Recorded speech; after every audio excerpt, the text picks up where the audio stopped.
आप लोगों को RPWD एक्ट 2016 इनके बारे में बता रहा हूँ और इम्पोर्टेंट टॉपिक है यह।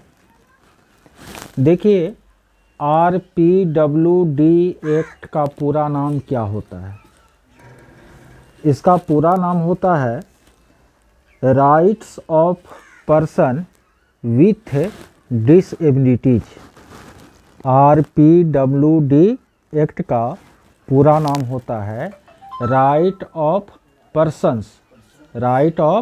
Persons with डिसएबिलिटीज। ठीक है, यह एक्ट 2016 में भारतीय संसद के द्वारा पारित किया गया, लागू हुआ 2017 से, पारित हुआ 2016 में। और यह अधिनियम जो है 1995 का जो निःशक्तता अधिनियम है ना, 95 वाला जो निःशक्तता अधिनियम है उनके स्थान पर आया है। यानी PWD एक्ट 1995 में बना था, उसके स्थान पर RPWD एक्ट जो है आया है ना। और इसको हिंदी में हम लोग दिव्यांग जन अधिकार अधिनियम 2016 के नाम से भी जानते हैं।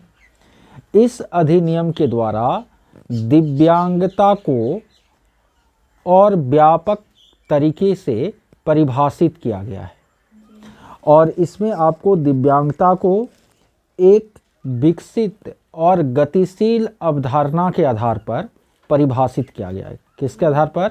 विकसित और गतिशील अवधारणा के आधार पर दिव्यांगता को परिभाषित किया गया है। पहले वैसे दिव्यांग के लिए विकलांग शब्द का प्रयोग होता था, अब शब्द वही इस अधिनियम के द्वारा क्या कर दिया गया? दिव्यांग कर दिया गया। सीटेट में एक क्वेश्चन भी पूछा था कि दिव्यांग जन अधिकार अधिनियम के अनुसार दिव्यांगता के लिए सबसे बेहतर परिभाषा क्या हो सकती है ना। तो इनका उत्तर क्या होगा? वह व्यक्ति जो शारीरिक दिव्यांगता से ग्रसित है, वह व्यक्ति जो शारीरिक दिव्यांगता से ग्रसित है। देखिए, इस अधिनियम से पहले केवल 7 प्रकार की दिव्यांगता को चिन्हित किया गया था और इस अधिनियम में आपको कुल मिलाकर 21 प्रकार की दिव्यांगता, कितने प्रकार की दिव्यांगता? 21 प्रकार की दिव्यांगता की चर्चा की गई है। RPWD एक्ट से पहले 7 प्रकार के दिव्यांगता को ही चिन्हित किया गया था, अब इनका प्रकार कितना कर दिया गया है? 21। और केंद्र सरकार को यह शक्ति दी गई है कि वो दिव्यांगता की कोई नई श्रेणी जो है क्या कर सकती है? शामिल कर सकती है। ये जो 21 प्रकार का दिव्यांगता है उसमें एक है आपको अंधापन। क्या है? अंधापन। दूसरा है कम दृष्टि वाला व्यक्ति, एक तो कंप्लीट अंधा और दूसरा कम दृष्टि वाला व्यक्ति। कुष्ठ रोग से पीड़ित व्यक्ति, इनको भी दिव्यांग माना गया है। बहरा या सुनने में जिसको कठिनाई होती है, बहरापन, इसको भी दिव्यांगता माना गया है। लोकोमोटर दिव्यांगता, यानी शरीर के किसी अंग का संचालन सही तरीके से नहीं कर पा रहा है तो उसको भी दिव्यांगता माना गया है।